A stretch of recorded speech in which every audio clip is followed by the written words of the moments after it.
Bonjour, je suis Amandine de l'association Andissimo et j'anime les ateliers Tu aides, je t'aide. Alors Andissimo, initialement, c'est une plateforme en ligne, andissimo.fr, où vous pouvez rechercher selon le lieu où vous habitez une solution de proximité pour votre enfant en situation de handicap. Donc vous pouvez filtrer selon votre lieu d'habitation, selon vos besoins, selon l'âge, les troubles de votre enfant et rechercher une solution de diagnostic, de répit, de loisirs et de vacances, de soins, selon vos besoins. Ça, c'est le projet initial et en ce moment, cette grosse base de données est en train d'être transférée vers un autre site qui s'appelle maboussoleaidant.fr. Donc très bientôt, vous pourrez retrouver à nouveau toutes ces solutions, mais sur le site directement maboussoleaidant.fr. Nous, chez Andissimo, on se concentre sur ce projet Tu aides, je t'aide. Alors, qu'est-ce que c'est? Tu aides, je t'aide, c'est un peu un slogan. L'idée, c'est d'apporter de l'aide à ceux qui aident, aux aidants. Le projet est né d'un constat finalement assez simple.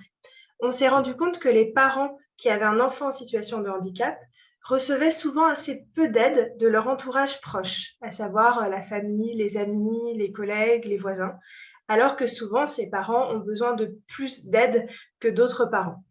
On s'est donc demandé pourquoi finalement l'entourage très proche n'était pas plus impliqué, ne proposait pas. Est-ce que c'était par gêne? Est-ce que c'était par manque de connaissances? Est-ce que c'était par manque de conscience de ce qu'était une situation avec du handicap? Et puis on s'est aussi demandé pourquoi les parents n'exprimaient peut-être pas assez leurs besoins, pourquoi ils n'osaient pas plus demander. Voilà, il y avait peut-être un problème de communication entre ces deux parties, on va dire les parents et les proches.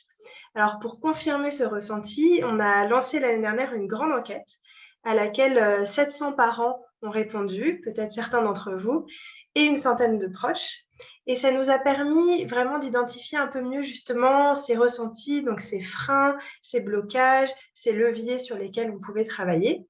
Et suite à cette enquête, on a réfléchi à des outils qui pourraient être utiles à la fois pour les parents et pour les proches. Et c'est comme ça que sont nés les ateliers Tu aides, je t'aide. Donc aujourd'hui, on propose deux types d'ateliers en visio, un atelier pour les parents d'un côté et un atelier pour les proches. Et l'objectif, c'est vraiment voilà, de travailler sur la communication entre les parents et les proches, de travailler sur les petites actions qu'on appelle les petits pas qui peuvent être mis en place pour faciliter la demande d'aide, toutes ces petites choses qui peuvent faciliter l'entraide et faire que le dialogue soit plus agréable, plus fluide entre les parents et leurs proches et surtout qu'à la fin, les parents reçoivent plus d'aide. Donc, bienvenue dans ce replay. Je vous souhaite un bon visionnage. C'est donc le replay d'une petite partie de l'atelier. Et puis, on se retrouve très vite pour d'autres replays.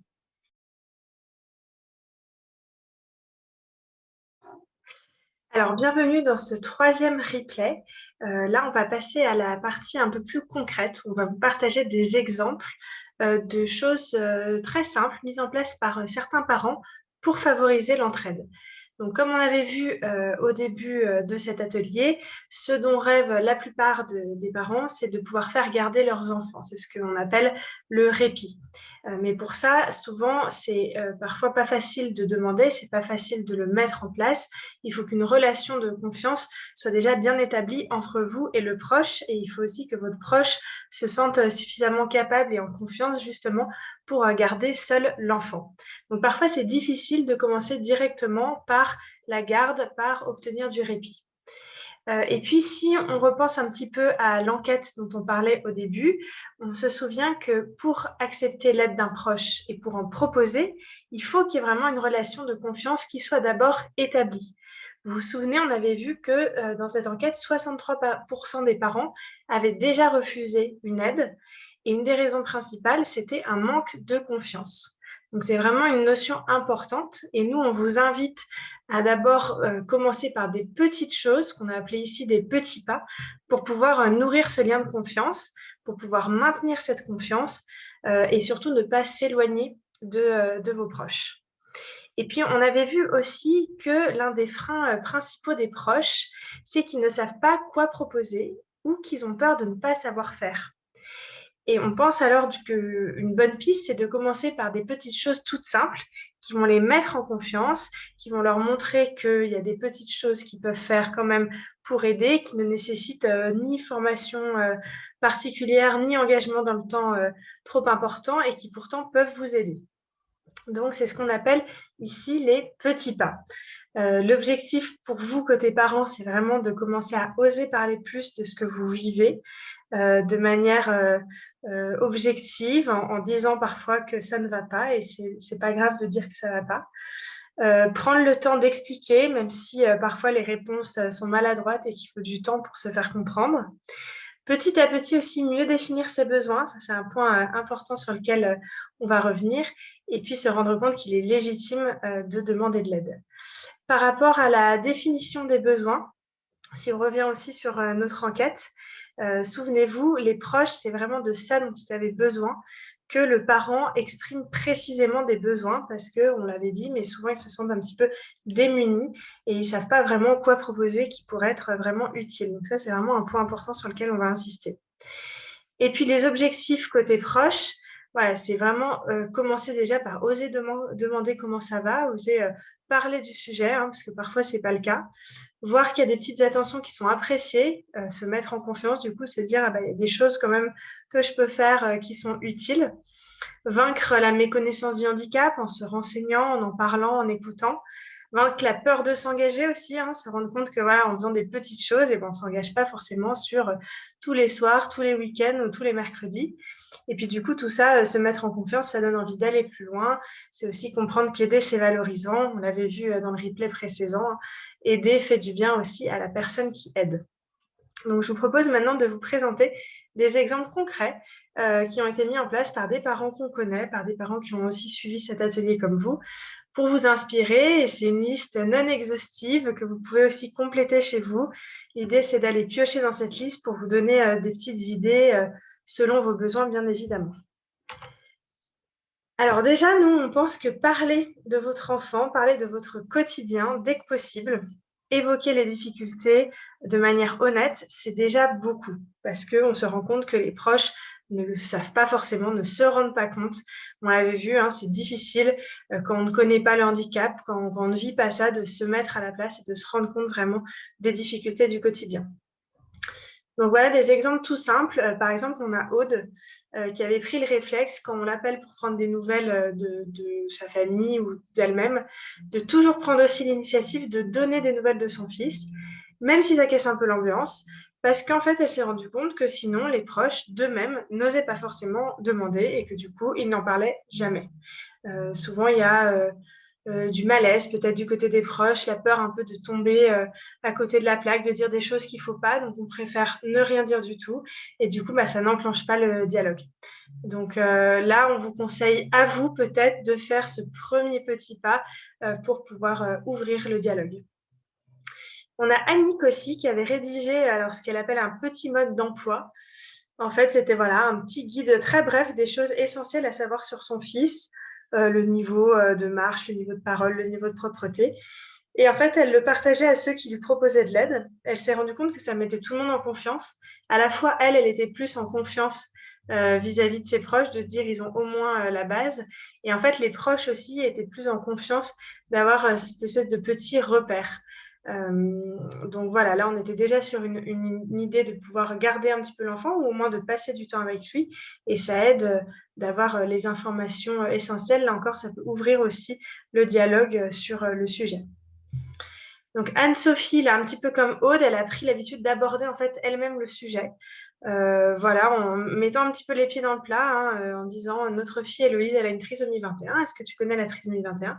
Parce que là encore, sinon le dialogue n'était jamais enclenché.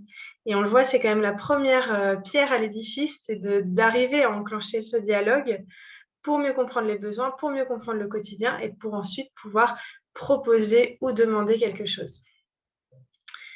Laurence qui nous parle du fait qu'elle a pris conscience que pour que les enfants soient bien, il faut que les parents soient bien. C'est quelque chose qu'on a souvent entendu. C'est peut-être le cas pour vous. Il y a des parents qui ose demander de l'aide s'il y a une bonne raison, et je le mets entre guillemets, donc c'est-à-dire un rendez-vous professionnel, une formation, quelque chose vraiment qu'ils ne peuvent pas louper. Par contre, demander de l'aide pour se dire parce que j'ai besoin d'avoir 1 ou 2 heures pour moi, pour me reposer, pour faire des choses pour moi, c'est plus compliqué. On a l'impression que c'est pas une raison suffisante. Or, cette phrase, elle est importante, c'est vraiment pour que les enfants soient bien, il faut que les parents soient bien. Et maintenant, cette maman, Laurence, elle nous explique que ça, elle le met en avant, que c'est une raison de se dire, en fait, il faut que moi, en tant que maman, je sois bien, je sois en forme pour pouvoir ensuite bien m'occuper de mon enfant et pour que lui aussi aille bien. Et c'est la même chose si on parle de la fratrie, de pouvoir mettre en avant que parfois les frères et sœurs ne sont pas toujours en forme et qu'il faut aussi du temps pour s'occuper d'eux et que ça compte que la fratrie aille bien pour que l'enfant concerné par le handicap aille bien aussi. Et puis voilà, il y avait juste un petit nota bene d'une autre maman, Stéphanie, qui nous disait qu'il y a vraiment aussi parfois une confusion entre son besoin à elle et le besoin de sa fille. C'est important de penser à votre besoin à vous parce qu'il va vous permettre aussi d'aller mieux pour ensuite vous occuper de votre enfant. Et puis Stéphanie, toujours, ça c'est un exemple qui a intéressé plusieurs parents, qui avait distribué un petit mémo sur sa fille aux parents d'élèves de son école parce qu'elle s'était rendue compte qu'il y avait certains enfants de la classe de sa fille qui rentraient le soir, qui posaient plein de questions à leurs parents. Mais je ne comprends pas, elle s'est levée, elle a crié, pourquoi elle a le droit de faire ça, pas moi, etc. Et les parents ne savaient pas forcément quoi répondre parce qu'ils n'étaient pas forcément au courant de la situation. Donc, avec la maîtresse, elle a mis en place ce petit mémo très simple, quelques lignes, pour expliquer le handicap de sa fille de manière voilà, très simple. Et en tout cas, ça a permis aux parents des autres enfants de savoir comment réagir, comment expliquer, comment répondre aux questions de leurs enfants. Et c'est quelque chose qui a vraiment bien marché. Donc voilà, déjà parler de son enfant, oser évoquer les difficultés, c'est déjà beaucoup. Ensuite, demander du soutien. Là, c'est un exemple pour que ça puisse venir de vous, en fait. Voilà, on sait que parfois le soutien, on a envie qu'il vienne tout seul, entre guillemets. Parfois, faire des petites choses pour le provoquer. Donc là, on a l'exemple de Laurence qui avait créé un groupe WhatsApp avec sa famille et ses amis. Et elle y partageait des nouvelles de son fils avant chaque opération. Son fils avait souvent des séjours à l'hôpital. Et en fait, elle s'est rendue compte qu'en faisant ça, elle recevait plein de bonnes ondes, plein de soutien et que ça lui faisait du bien. Et on avait le même exemple avec Stéphane, qui lui avait fait une page Facebook. Mais voilà, on est vraiment dans cette idée de ça peut partir de vous pour un peu donner des nouvelles régulières. Et finalement, en faisant ça, on se rend compte qu'il y a plein de bonnes ondes autour de nous, plein de bonnes volontés et qu'on reçoit pas mal de choses positives. Un point important, savoir précisément de quoi j'ai besoin. Là, on a un exemple précis d'une maman qui nous disait qu'elle avait fait une liste avant de reprendre un travail de vraiment tous ses besoins prioritaires. Et elle avait essayé de définir pour chacun d'entre eux comment elle pourrait recevoir de l'aide. Alors, il y a plusieurs choses importantes là-dessus. Déjà, les besoins peuvent évoluer selon les moments. Donc, c'est un exercice que je vous invite à refaire régulièrement. Vous n'aurez pas forcément les mêmes besoins. Ensuite, on a envie de vous rappeler ici que tous vos besoins ne peuvent peut-être pas être couverts par vos proches. Là, on parle de l'aide vraiment de vos proches, donc de votre famille, de vos amis, de vos collègues. Mais il y a aussi d'autres types d'aides possibles. Il y a l'aide des associations qui font un travail énorme et qui peuvent vraiment soutenir sur certaines choses. Et il y a l'aide des professionnels que vous connaissez peut-être déjà, comme des aides à domicile ou des établissements ou autres, ou l'aide médicale aussi qu'on pourrait mettre dedans. Et donc, du coup, l'aide des proches, on le voit vraiment comme voilà, un lien dans ce cercle de l'entraide. Et en faisant cet exercice de lister ses besoins prioritaires, on va aussi pouvoir se rendre compte peut-être de certains besoins. Ça, c'est par exemple une aide à domicile ou c'est une association qui peut m'offrir un cercle de parole ou autre. Et ça, par contre, oui, il y a un vrai besoin où là, je peux demander à ma sœur, à ma mère, à une amie. C'est un exercice qui est vraiment intéressant parce que parfois on se retrouve aussi face à une montagne de besoins. On ne sait pas par où commencer et en essayant de se dire qu'il y a des besoins peut-être plus prioritaires ou en tout cas qui peuvent être plus facilement réglés que d'autres, ça vaut le coup de faire cette liste. Et on a un papa qui nous disait qu'il avait fait cet exercice et c'était intéressant parce que maintenant il était vraiment en mesure de nous dire moi j'ai besoin d'1 heure de répit tous les 2 jours et ce qui m'aide le plus et ce qui est facile à obtenir pour moi, c'est ce que j'appelle des coups de main logistiques pour m'aider à entretenir mon jardin parce que je n'ai pas du tout le temps et faire le ménage parce que son fils avait une pathologie qui nécessitait que ça soit très propre chez eux. Et ça, c'était facile à demander à des amis qui n'avaient pas de souci pour venir 1 heure passer un coup de balai, boire un coup ou s'occuper du jardin. Et lui, ça lui rendait service. Et puis une autre idée intéressante ici, faire des contre-propositions au lieu de refuser. Donc là, on est toujours dans cette idée d'ouvrir le dialogue. On sait que parfois, c'est pas facile, c'est un peu décourageant de réexpliquer. On se rend compte que les autres ne comprennent pas, qu'ils ne vivent pas la même chose. Mais c'est vrai que plutôt que de dire tout de suite non face à une proposition, par exemple, des amis vous proposent un resto, pour vous, c'est évident qu'un resto, ça ne va pas marcher avec votre enfant. Vous n'avez pas trop le courage de re-rentrer dans l'explication. Et du coup, ça peut fermer un peu le dialogue. Et puis, du côté de vos amis, ils peuvent peut-être se dire, bah oui, mais du coup, on ne sait pas quoi proposer pour faire plaisir. Donc là, Elodie, elle nous disait qu'elle avait vraiment pris conscience de ça. Et quand la proposition d'un proche ne convient pas, l'idée, c'est d'arriver à proposer autre chose. Donc, par exemple, voilà, un resto, ça ne marche pas. Par contre, est-ce que vous pouvez venir chez nous, peut-être avec le repas, l'apéro, où on commande, ou peut-être qu'un repas, ça ne marche pas, c'est trop compliqué. Par contre, on peut faire une autre activité ensemble, une balade, par exemple. Et ça permet d'ouvrir le dialogue, déjà sur la situation, expliquer pourquoi ça ne fonctionne pas, et puis voir justement les choses qui pourraient fonctionner ensemble. Créer du lien entre mon enfant et mes proches. Ça, on s'est rendu compte que parfois, il y avait des propositions d'aide qui vous concernaient, vous, directement, les parents. Mais finalement, vos proches n'osaient pas forcément passer un moment avec votre enfant directement, ou en tout cas, voilà, se familiariser avec lui. Et c'est difficile de ne pas faire ça avant de proposer vraiment le répit, qui est vraiment la garde de l'enfant. Donc là, on proposait différentes idées pour commencer à établir ce lien entre votre enfant et vos proches. Donc, par exemple, c'est s'appuyer sur des événements en lien éventuellement avec le handicap ou la maladie ou le trouble de votre enfant. Là, on a 2 exemples de mamans qui profitaient voilà, de soit une marche organisée par l'association d'enfants ayant la même maladie que le fils de Marie, et que c'est l'occasion de voilà, vivre un événement un petit peu convivial, d'en parler, découvrir un petit peu le milieu. Soit Annette qui nous disait qu'elle profitait de la journée internationale du syndrome d'Angelman, dont était atteint son fils, pour parler de la maladie, qu'il y avait pas mal de communication qui était faite sur les réseaux sociaux, et que c'était un peu l'occasion de sensibiliser l'entourage et de commencer à voilà, ouvrir ce dialogue. Ce n'était pas forcément des choses qu'elles osaient faire le reste de l'année, mais s'appuyer sur un événement en lien avec la situation, ça peut aider. On a aussi Marie qui nous a fait un témoignage dans lequel vous allez peut-être vous reconnaître. Mais elle s'est rendue compte que pendant le confinement, donc elle travaillait de chez elle, beaucoup en visio, hein, comme tout le monde. Et ses collègues, en fait, ont vraiment réalisé ce que c'était son quotidien avec son fils en le voyant souvent passer derrière elle, en vidéo, etc. Et en fait, apparemment, c'était un peu une révélation, entre guillemets, pour eux, alors qu'elle, elle avait vraiment jamais eu l'impression d'avoir caché cette situation. Mais elle s'est dit que parfois, juste d'en parler rapidement, ça ne suffisait pas, et que elle aurait pu oser finalement inviter plus souvent ses proches chez elle pour que vraiment ils se rendent compte. Parce que souvenez-vous, si les proches ne se rendent pas compte de ce que vous vivez, c'est difficile pour eux de proposer quelque chose. Déjà de se rendre compte qu'il y a des besoins et puis de proposer quelque chose d'adapté. Donc là, elle me disait, j'aurais dû plus souvent, ou en tout cas, je le ferai maintenant, inviter mes proches parce que c'est clairement, ça vaut plus que tous les dialogues de venir voir et de se rendre compte. On avait le retour d'une autre maman, Annick, qui avait un petit peu le recul plus âgé. Voilà, son fils a déjà plus de 40 ans. Mais elle se disait que voilà, elle avait vraiment pris l'habitude, elle, d'emmener son fils quasiment partout avec elle, même si on lui disait que ça allait être compliqué, pas possible, etc. Et de passer un petit peu outre le regard des autres, qui est parfois difficile. Hein. Mais très souvent, son bilan, ça a été de se dire qu'il y avait vraiment des bonnes volontés qui étaient là et que ça valait le coup, du coup, de provoquer un petit peu ce lien et cette rencontre.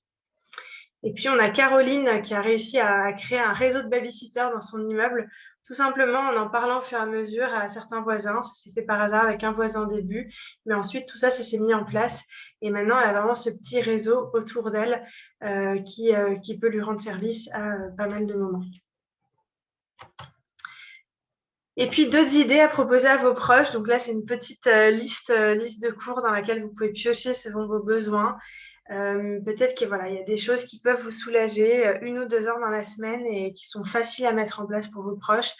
Par exemple, tout ce qui est aide logistique, faire des courses, faire du covoiturage quand il y a beaucoup de trajets, quand il y a beaucoup de rendez-vous médicaux, comme on disait tout à l'heure, donner un coup de main ménage, logistique, jardinage. Tout ça, c'est des choses qui peuvent coûter assez peu à vos proches et vous rendre bien service peut-être. Tout ce qui est aide morale. Alors ça, vous allez me dire, ça devrait être facile et évident, mais ça l'est pas toujours. C'est bien de le rappeler à vos proches que voilà, déjà d'être présent, prendre des nouvelles, parfois parler de choses légères. Parfois, on a envie de parler de choses légères pour justement un petit peu se changer les idées. Puis un exemple très concret auquel on ne pense pas forcément, mais qui peut peut-être vous apporter beaucoup. Il y a une maman qui nous disait que ça la touchait beaucoup quand on pouvait l'accompagner dans la salle d'attente lors d'un rendez-vous médical. Voilà, tout simplement être là dans un moment qui n'est pas forcément facile, où elle se retrouvait seule à attendre. Ça ne coûte pas forcément grand-chose à votre proche s'il est disponible sur cette demi-heure ou cette heure. Et vous, ça peut peut-être vous apporter beaucoup. Ensuite, tout ce qui est activité sociale, on en a un peu parlé déjà, mais voilà, se dire que si on peut pas faire un resto, on peut quand même maintenir un lien en invitant la famille chez soi ou l'inverse en allant dîner chez quelqu'un. On peut peut-être partager une balade avec toute la famille. On peut proposer de faire une visio seulement avec l'enfant. Voilà, comme je le disais tout à l'heure, parfois il y a un lien qui manque, qui n'est pas créé directement avec l'enfant. On essaye de s'entraider entre adultes, on va dire. Et finalement, vos proches ne connaissent peut-être pas vraiment votre enfant seul. Donc, se dire, voilà, un jour, on fait une petite visio directement avec l'enfant et seulement lui.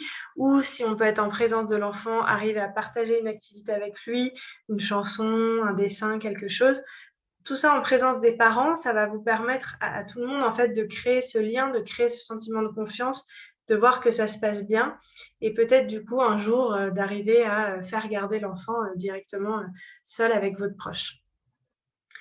Et puis enfin tout ce qui est aide administrative, voilà, on sait qu'il y a beaucoup d'administratifs dans le handicap. Ça peut vraiment donner un coup de main, faire gagner du temps, d'avoir quelqu'un qui aide à remplir un dossier, à relire quelque chose, ou à faire des recherches, s'il y a du matériel adapté à acheter, etc. Si vous avez des proches qui ne sont pas allergiques à l'administratif, profitez-en. Ça peut peut-être vous faire gagner un temps précieux. Donc voilà pour cette liste des petits pas qui n'est pas exhaustive, comme je disais, qui est plutôt à compléter de votre côté, à garder en tête. La première étape pour finir ce replay, je vous invite aujourd'hui à vous prendre peut-être 5-10 minutes pour essayer de faire cet exercice de lister vos besoins d'aide prioritaires dont on parlait tout à l'heure. Voilà, se dire parmi tous mes besoins du moment, et ça peut changer, et l'exercice, ça vaut le coup de le refaire dans 6 mois ou dans un an, mais parmi tous mes besoins du moment, finalement, c'est quoi mes besoins prioritaires et c'est quoi les choses réalisables que je pourrais demander à mes proches et qui seraient faisables de leur côté et qui vous permettraient à vous de faire ce premier pas. Donc, je vous invite vraiment à vous poser et à essayer de se lister ça et de voir s'il y a des choses peut-être que vous n'avez jamais essayé. Vous pouvez réutiliser la liste des petits pas que je vous ai présentés et se dire est-ce qu'il y a certains besoins qui pourraient être comme ça facilement gérés par vos proches. Et puis ensuite, ça c'est un exercice qu'on propose dans les ateliers, on échange beaucoup là-dessus, mais je vous invite, vous, à le faire si vous avez envie, à vous faire une petite fiche d'engagement personnel, on va dire, et de se noter voilà, des petites choses, des petits pas à mettre en place à vous de votre côté pour le mois à venir, par exemple. Voilà, à court terme, je m'engage à, ou alors pour le mois à venir, j'essaye au moins de, ou alors éventuellement ce que je garde dans un coin de ma tête, ce dont je rêve, mais je sais que ça ne sera pas possible tout de suite, mais ça vaut le coup de le garder dans un coin de la tête. Parce que ce qui est important aussi, c'est qu'il y a certaines propositions d'aide qu'on vous a peut-être faites ou qu'on va vous faire qui ne sont pas adaptées, par exemple, sur l'instant T à vos besoins. Et c'est important de les garder en tête et de se dire, un jour peut-être que voilà, je suis à l'écoute, cette personne m'a fait une proposition, pourquoi pas, un jour je vais peut-être y revenir. Donc voilà, je vous invite à faire cet exercice, à lister tout ça. Et puis, on espère que ça vous donnera des idées intéressantes pour un petit peu passer à l'action, pour provoquer cette relation d'entraide avec vos proches et puis surtout pour recevoir de l'aide. Merci et à très bientôt.